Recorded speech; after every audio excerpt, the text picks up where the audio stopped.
All right, guys, welcome back to another episode of Native MMA Radio. This time we are here to recap UFC Fight Night. What is it?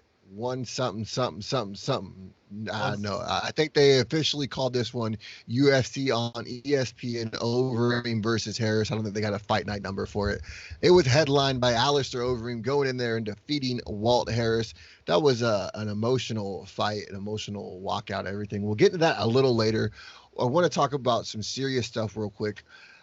As a proud Muslim, I know you're currently celebrating Ramadan, but also in the Muslim community, a huge person of interest, Khabib Nurmagomedov, is dealing with a whole hell of a lot right now. Get in a little more about everything that's going on with Khabib and his family. Yeah, during the last couple of days, we heard that Khabib's dad actually went to a coma, so we didn't have a lot of information. Some people said that maybe it was the corona, maybe it wasn't. It was confirmed that it was because of the coronavirus. Not just that, but his dad actually last year had a heart operation, so this coronavirus damaged him more, because he was already sick. So yeah, there was already a pre-existing health concern there with Khabib's father. So having the coronavirus just really, now they had to put him in a medically induced coma, I believe, to help, keep him at edge. But really a scary situation for the UFC lightweight champion. And he's also talked about other people in his family have already died from the coronavirus. I mean, it's just crazy. Everyone's sitting here like, oh, it's not going to happen to anything we know. But I mean, obviously right now it's happening to one of the biggest stars in this sport. And he's trying to do his best to deal with it. I've said it here before. I truly, truly believe if something happens to Khabib's father, we will never see Khabib Nurmagomedov in the octagon again. Yeah, we talked about that. I believe that there's a time and place to really talk about that. I believe that we will go about that further, more like maybe in the future, more when we will have more information. Hopefully not. Yeah. Hopefully we don't ever got to talk about it. but yeah, the fact that all his family, like not all, but a lot of members of his family and his friends got this virus, because the way they live in Dagestan, they are like a small community, but they all live with each other. So yes, they're very interwebbed community. The virus spread quickly back there because they all hang out with each other. It's a different kind of life out there. Yeah. Now with this card, it was kind of a nice little break these last, week. They had 3 cards in 9 days. We covered every single one of them. This was our last stop right here, the recap of the Walt Harris versus Overeem card. It wasn't that bad, honestly. From top to bottom, it was really, really good. You always say start off with a good heavyweight fight. They did just that. Rodrigo Nascimento defeated Dontel Hayes by submission, rear naked choke. It was a beautiful performance. I thought Dontel Hayes looked really good in the first 2. They both went back and forth. I mean, it was a really good fight, and that's exactly how you need to set the tone for a great UFC card. Yeah, definitely. I like those first fights to be, fighters that really wants to get a finish, because it really set the tone of all the events. And like I said, bring the big guys in the first fight, and they deliver. And Nascimento really delivered in this fight. Yeah, it took him 2 minutes in the second round to capture that rear naked choke. And it was really a different ball game once they took it to the ground. Dontel Hayes is a great fighter, but he just is not at the level of Nascimento is on the ground, and it really showed that. Yeah, I agree with you. Now, my number one best performance, I think, of the evening definitely has to go to Courtney Casey. In my opinion, just everything that she's been dealing with coming up to this fight. I know she was injured before this. She had been injured going into her last fight. She fought this one at 100%, and she really showed it. It took her 3 minutes to go out there and get the armbar submission over Mira Romero Barella. You could tell Courtney Casey's jiu-jitsu is just another level, and it's something that it's really interesting to look at. I've talked about this Courtney Casey for a long time. It's really interesting because when you look at her record, she's only ever lost to real top talent UFC fighters. And that's why her record does look the way it is. I believe she's got like 5 or 6 losses, but those are all to top level girls who have either fought for the belt or have been right there in the thick of things. I'd be interested to see her with a step up in competition, maybe even get like a Carla Esparza. Yeah, I agree with you. Her submission was a beautiful armbar. Like you said, Courtney jiu-jitsu game is actually pretty good. The her MMA record in those divisions doesn't really matter because it's mayhem. You have people winning, you have people losing. Rose Namajunas, who was a champion, didn't have a pretty good MMA record. So No. yeah, But Rose really rose from the ashes. I mean, if you yeah, look at her from her Ultimate Fighter stint, she was a very young fighter when she went into it. And then look at what she's done ever since then. I mean, she lost that title opportunity against Carla Esparza, making Carla the very first champion in that weight class. But really, Rose was the person who transcended herself the most from that opportunity. I think losing to Carla was the best thing for Rose in the future, for sure. yeah. Yeah, I agree with you. Maybe except for Joanna, who had like the undefeated MMA Well, yeah, record. Rwanda Yeah, would. I was just talking about the girls from Tough, though, yeah, I agree with you. Yeah, because they did not accept Joanna Jędrzejczyk into Tough. I think if they did, we definitely wouldn't be talking about Carla Esparza, the very first UFC yeah, strawweight champion. yeah, I Now, agree. Nate Landwehr made his UFC debut against Darren the Damage Elkins. Let me ask you a question. I did not think this was a unanimous decision victory over Nate Ludwig. I thought Darren did enough to at least win himself the first round in the first half of the second round, which in my opinion would make this fight at least a split decision. Now, I think the damage that Darren collected over the fight is what swayed the judges. If you look at Darren, he was a complete bloody mess throughout that entire second and third round. And I believe it was a headbutt that started it all. But Nate really held on because in the first round, Darren had him hurt and Darren had him really, really in a daze. I believe he was up against the cage. And Nate was able to, withstand all that. He was able to find his grippings in the end of the first round, and then really in the second and third, he definitely put it on him. Nate definitely clearly won the last round, the third. Darren won the second. It's a real toss-up between that second round. How did you see the fight? First of all, it was a bloodbath, I believe. There was a lot of blood coming from Darren Elkins' face. It was a great fight. It was a very entertaining fight. I was expecting a fight like that. Nate surprised me a little bit because I didn't have a lot of information about him. I do believe that Nate won the fight. At the end of the day, if it was a unanimous or a split decision, it doesn't really matter since Nate really won the fight. It was, for me, it was pretty clear that he won the fight. But Darren Elkins is a savage. He Listen, I'm always just a brings picky motherfucker, okay? yeah. Darren always brings the fights, and you need to be a warrior to beat him. And Nate is a warrior. I like how Nate was screaming Dana. I don't know why he was screaming Dana White's name during the fight, but Nate flowed very well too. You can tell like he didn't buckle under the pressure. He yeah. really felt like he belongs there, and he proved it on Saturday night. Yeah. I love the way, in the third round that he really took control of that fight. He realized that it was an iffy decision up until that point, and he really had to put his, explanation point on it, and I believe he did so in that third round. I believe if this fight happened with the crowd, I believe the crowd will go insane with Nate. Oh, yeah. And I believe when he will start yelling, people will start screaming and stuff like that. But it was a beautiful performance. I'm happy. Darren Elkins, it is what it is. You lose some, you win some. I'm happy for Nate. I believe Nate is very talented. I don't think either one of those guys, I know there has to be a winner or loser, but I don't think either one of those guys lost in the terms of, rankings and where you're going to go in your career. I think both of them put on a great show, and they're here for a long time. Yeah. Now, Jija Sheskadze defeated Irvin Rivera by unanimous decision, 30-26, 30-27, 30-27. Irvin Rivera took this fight on 2 days' notice. All right, 2 days. And he had to drive half the day and then make 145 pounds. Irvin Rivera, as you could tell, is naturally a 135-pound fighter. He doesn't fight at 145 pounds. You can tell those guys are way too tall for him. I want to see Irvin Rivera in a full camp against a 135er. I think he's very dangerous. He's a game fighter, as you can tell. He was ready to go in 2 days' notice. I think we have a real problem here at 135 pounds, and his name is Irvin Rivera.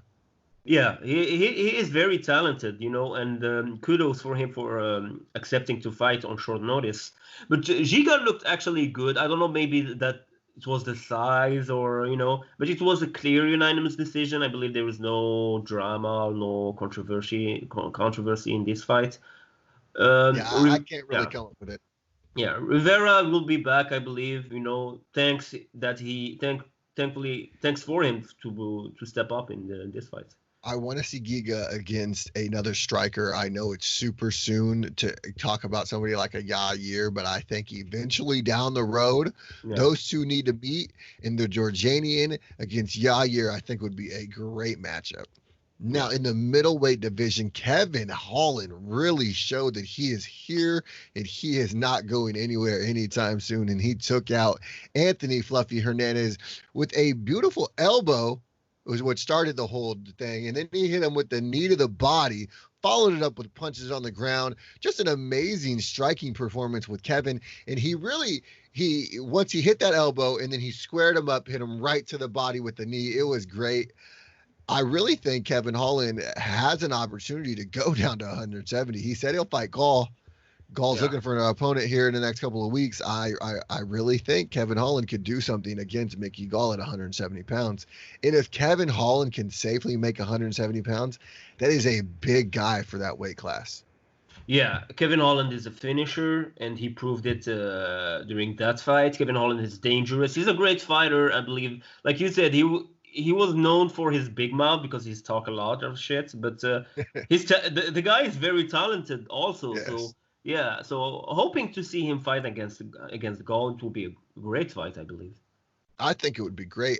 I mean, Anthony Fluffy Hernandez, he said that he has a training partner who's kind of built like him, and he knew that once the guy started cutting weight, that if I hit him to the body, that he'll fall. Yeah, it's kind of interesting that he put that all together, and he knew from a training partner that, obviously I can work the body because these guys are kind of similar. It's great that guy has that kind of thinking. One thing I want to point out, Kevin Holland has a victory over a very game Jeff Neal. Yeah. And this was early on in their career. I would love to see those two run it back. I think Kevin Holland has a bright future. He's fought a who's who in mixed martial arts already. Him and Curtis Millender went at it in LFA. Obviously, I said Jeff Neal. He fought Rafael Lovato Jr. Oh, really? Yes, in like his 5th career fight. That's crazy. Crazy. Big mouth. Trailblazer. Doing the damn thing. Now, one man who really impressed me, obviously outside of Courtney Casey, the other fighter who impressed me the most was Miguel Baez, and he defeated Matt Brown with a beautiful elbow from hell. Yeah. I mean, and Matt Brown really put him against the fence in the first round. I believe he was almost out about 2 or 3 times. The first time, he really looked like he was out on his feet, and he was just walking on James Street right there trying to keep himself up. He was able to withstand the best of what Matt Brown threw at him. Matt Brown threw about 4 or 5 deadly elbows that have put better men out. Yeah. But Miguel Baez stood in the pocket. He gave it to him.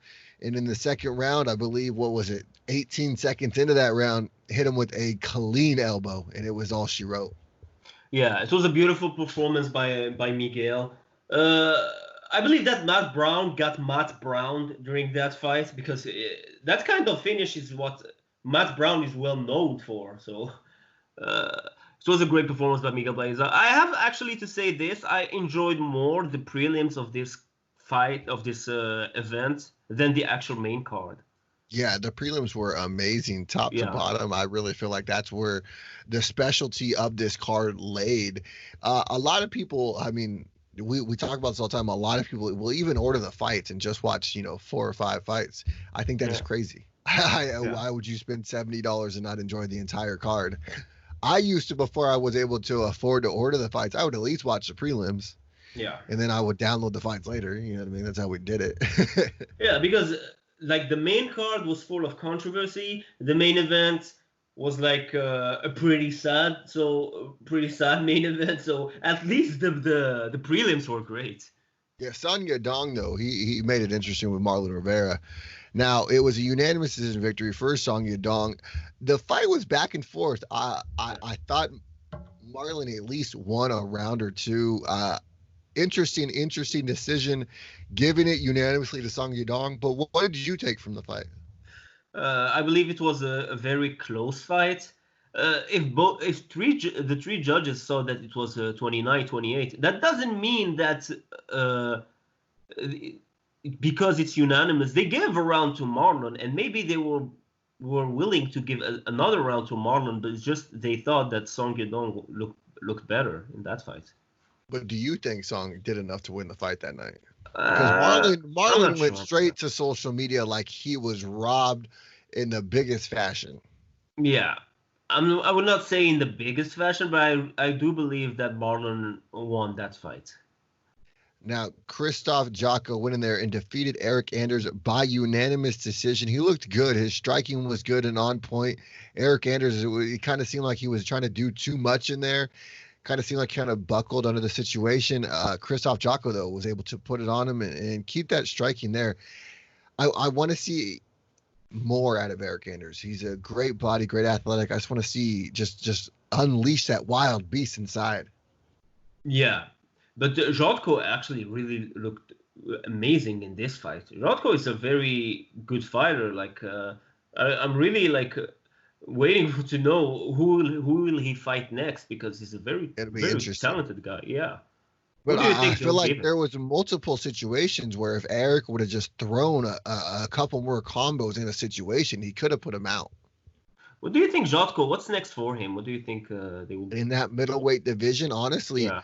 I would love to see him up against somebody like Uriah Hall. Oh, yeah. Actually, he's already lost to Uriah Hall. He was actually finished by Uriah Hall. Uriah, I believe, is the first person to finish him standing up. So I think that might be one that Krzysztof is interested in and would like to get back. Yeah, if Jotko is still able to, like, he's still capable to fight in the next couple of weeks. Oh, the phone call. So if Jotko is willing to fight the next week, I know that Uriah Hall is ready. That would be great. No, for sure. It's an interesting situation what we have going on over there in middleweight division. It's stacked from top to bottom. In the featherweight division, we have Dan Ige defeated Edson Barboza by split decision 28-29, 29-28, and 29-28. Dan Ige looked very good. Edson looked great at 145. That was definitely the fight of the night. It was one of the better fights that I've seen on the main card. What did you take from that fight? And do you think Ige definitely deserves to be figured as a top tier featherweight? First, I want to ask you, did you think that Dan Ige won this fight? I did. I gave Ige the nod. I believe he did enough to win that fight. Okay. Because there's a lot of people saying that Edson Barboza got robbed. I'm not sure about that. It was a split decision. The fight was very close. I believe people maybe were biased a little bit. They wanted to see Edson Barboza win this fight. So, yeah, but Dan Ige really looked great. This fight was a big challenge for him to fight against a guy like Edson Barboza, who's a great fighter. Dan Ige really looked good. No, for sure. At Extreme Couture, they have really been molding him into a great featherweight. I'm interested to see what is next for Mr. Ige. Now, Claudia Gadelha against Angela Hill was another controversial fight. A lot of people gave the fight to Angela Hill. It was a split decision, 28-29, 29-28, 29-28. Obviously, it ended up going for Claudia Gadelha. But for you, how did you score that fight, and did you give it to Angela Hill or Claudia Gadelha? I believe the knockdown, that Angela Hill knockdown, maybe people said it was enough for her to win this fight. You know what? I really thought that Angela really won this fight. I believe Claudia fought well, but she didn't do enough to win this fight. No, for sure. I think she at least did enough. Angela Hill stuck in there, and she did surprise me, and Yeah. I will give her kudos. She looked good, and she deserves to be in there with those upper echelon strawweights. I believe she has really proven to have a number next to her name this week. Even with a loss, I think she did enough. I'm really interested to see what she can do against maybe those girls in the 10 through 15 range. Claudia Gadelha was a lot to bite off, but she really proved that she belongs. Yeah, I agree with you. She really proved that she should be fighting against the top contender of this division. Yes, and then in the main event, it was Oh my God. completely emotional. Walt Harris, you could tell from the second he walked out, he was already full of emotion. He was fighting back tears. I was fighting back tears just watching him walk down the get into the arena. It was an emotional moment. I believe it was just too much for him. I believe he had a complete adrenaline dump, and that's just what happens. I'm guarantee you backstage, he was dealing with all kinds of emotions before he ever stepped out to walk out there.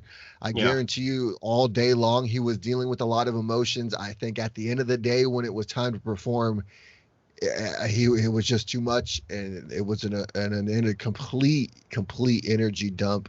He was just completely tired after it seemed like he had that barrage of punches that landed on Alistair Overeem in the first round. Alistair was able to withstand the punishment, get the fight, keep it on the ground. Looked really good at the end of the first. And then in the second, he had that great leg kick, followed up with a bunch of punches on the ground, and Walt was just kind of just laying there, sitting there, letting it happen. I believe the ref did everything he could. The ref gave him every opportunity to get back on his feet. The ref, really, really let this go further than it needed to. But that was just the respect that he was giving Walt Harris. Yeah. I think Walt might have came back a little too soon. Maybe. I think once he figures this all out, I think he's going to be he is a scary man, and I think his future is very bright in the UFC. I think he might have came back a little too early. I know if it was me, and it was one of my daughters. I have stepdaughters. I have a stepdaughter that's the exact same age as Anaya. Yeah. I know if it was one of my daughters, it would be really hard for me to do anything. So I could only imagine what he is going through. And obviously, our thoughts and prayers are with Walt Harris and his family. Alistair Overeem looked really good, though. An impressive performance. I don't want to overshadow that because of the entire story. Alistair looked very, very good. He called out Jorginho Rozenstruik. He obviously feels like he was getting the better of over 25 or 24 minutes, and then Jorginho just knocked him out in the last minute. Do you think that's an interesting matchup to run back, seeing how Jorginho just lost to Francis? It's an interesting matchup. I don't know if they will give it to him an immediate rematch, but I'm not against this idea. I believe it will be a good fight. Overeem actually looked good. His ground game looked good against Walt Harris. Walt Harris, sadly, I believe that he could have won this fight because it was between his hand when he knocked down Alistair Overeem. If he didn't rush it, I believe if he took his time, and he would be able to let Overeem going back up and knocking him down again. I believe that's what Walt should have done, but because of those circumstances, nobody can blame him for trying to rush the knockout. Yeah, completely understandable why it all happened. Any more on UFC Fight Night, Overeem versus Harris? Overall, it was a good card. Like I said, I believe that the prelims was actually better. Yeah, it was the highlight. Yeah, it was better than the main card. But overall, a pretty good card, solid one. Yeah, 100%. There's some great fights coming up, though. I know they just finalized that May 30th main event against I almost said Herbert Burns, Gilbert Burns versus Tyrone Woodley. I think that is a great matchup between Woodley and Burns.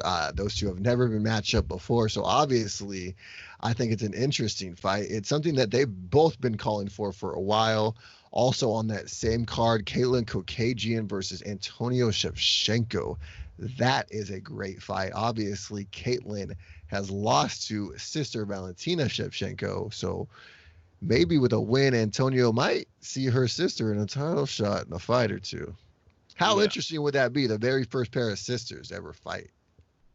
it will be very interesting, but I'm not sure that will happen.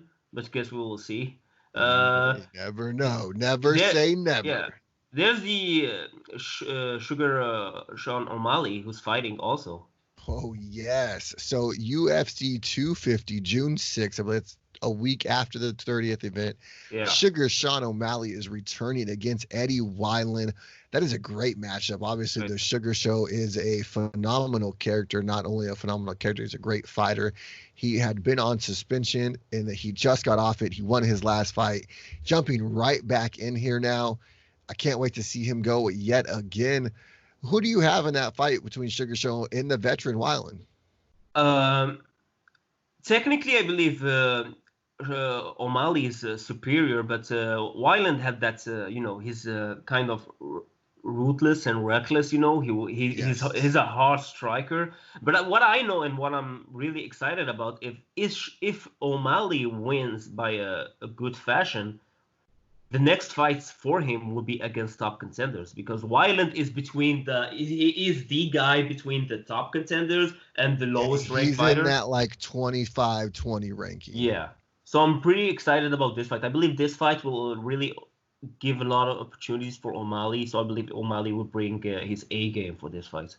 No, for sure. It could definitely be a coming out party for Mr. Sean Yeah. O'Malley. Now, another interesting matchup on that same card is Aljamain Sterling has signed on the dotted line to clash with Corey Sandhagen. That could potentially be for whoever's next in line for possible a Triple C return, Yeah. or who is definitely going to be the guy who fights Petr Yan for that possible vacant UFC bantamweight title. It's a weird situation going on with bantamweight. We really don't know what's going on with Henry. Yeah. I think this is all just a ruse to get more money. I mean, fuck it. It's the best way to do it at this point. Go away, come back. You're worth more. Yeah. The fight is actually pretty exciting. I thought that maybe they would do it for a belt, maybe because if Henry really retired, they will need to vacate the belt. But I Well, don't maybe know. they do Petr Yan versus Marlon Moraes. Oh, maybe that's And that's then another possibility. maybe they do the winners of these fights. And maybe they do like a little tournament and then we Yeah, just don't know about it yet. yeah, maybe. That Uh, would s- make the most sense to me. yeah. Who do you have in that fight? Because that's a pretty good fight. Aljamain Sterling on any given night could beat any single bantamweight in the world. But Corey Sandhagen lately has been on a roll. It's hard, really, really hard to bet against somebody like him. I would have to say Sandhagen. Yeah, I really think that he is just on another level right now. yeah. I believe Aljamain will have really to grapple a lot, and I believe a win by decision would be like the perfect game plan for Aljamain Sterling in this fight if he wants to win this fight. You grind out just a nasty decision, Yeah, wrestle fuck the shit out of him, whatever you got to do. because Just if it's get the through this because the title shot's next for sure. yeah, Whether it's against Triple C or yeah. it's against, Jan for the vacant title, if you win this fight against Sandhagen, there's no denying you a title shot next. And you don't want a technical fight against a guy like Sandhagen. He's No. very, very talented and very, very technical fighter. So, and you can't beat a guy like that. And I'm glad that there's a lot of fighter in those divisions like him, Zabit, O'Malley, who are very technical, who are taking like this MMA striking to a whole new level. I'm pretty excited Especially about those guys. Zabit, Yeah, man. yeah. But to beat them, listen, you need to make it a really very ugly fight. That's what you need to do. No, for sure. Anything else in the world of MMA right now? There's a lot of rumors about McGregor fighting this summer. The names that are, people talking about Masvidal or Nate Diaz. I believe they should I be think talking the about Nate Tony. trilogy makes sense. I think the Nate trilogy makes the most sense. Money wise for Connor, business wise for the UFC. And I think we need to figure out who's the better man. We've had a one win for Connor, who a lot of people will say that's controversial, and then one win for Nate, which there's no questioning that because he choked him out. So, I mean, that third fight has to happen at 155. Let's see it happen. I wouldn't mind seeing Tony Ferguson coming back, because Tony Ferguson didn't have a broken orbital bone, because Eddie Bravo spoke on the Fight Companion podcast, and he said, he talked about how how he lost to Justin Gaethje, and how Eddie wasn't supposed to talk to Tony Ferguson between rounds, and his camp told him he needs to step up because they didn't know exactly what to do. It was a pretty weird situation. They said that Tony actually is sticking very well the loss. And Tony, they said, actually Tony's back at it training right now. So I don't see why Tony Ferguson wouldn't be, because if they fight in July. It's not like tomorrow. July is pretty far. So I think that Tony Ferguson can be back. And if I'm Tony Ferguson, I want to fight right now against Conor, because if he wins, he can bounce back and he can claim the winner of Justin Gaethje and Khabib. He really could, especially with a name like Conor McGregor. That's really, if you beat Conor, that catapults you right into a title shot. I don't care who you are. It's really, really interesting times, especially in the lightweight division in the UFC right now. Obviously, up next is Khabib Nurmagomedov versus Justin Gaethje. But like we talked about at the start of the show, we don't even know if we're going to get Khabib Nurmagomedov. It might be Justin versus Tony for an interim title. We don't really know what's going to go on. All we can do is wait. It's crazy, crazy times in the world, brother. But for you, man, Ramadan's almost over, right? Yeah, almost over. I believe we have 4 or 5 days. 3 or 4 or 5 days. I'm not sure. You ready just to eat and eat? Man, the last couple of days been really hard because I don't know why. Usually the last days are pretty easy because when we spend a month not eating, I believe, the last couple of days. But this year is pretty different because I don't know, maybe the temperature is it because of lockdown getting hotter. Does it make it any harder because you're on lockdown doing Ramadan? I believe so. I believe it's getting me a little bit crazy, because all I do You've always been a little crazy. That's why I like you. No, but it's too much, the lockdown, the corona. Not being able to eat, but it is what it is, and there's lessons to learn from this month. You learn that you are thankful for what you have because there are people who are dying from hunger, and so this is what it's all about. Exactly. Well, that's the best way to end this episode. Thank you guys for joining us. Wally Wall, I will see you again next week where we break down that May 30th card. It's supposed to be at the UFC Apex, so thankfully Nevada's opening back up. My ass can get back to work. Thank you for joining us, and we'll see you guys later. Peace.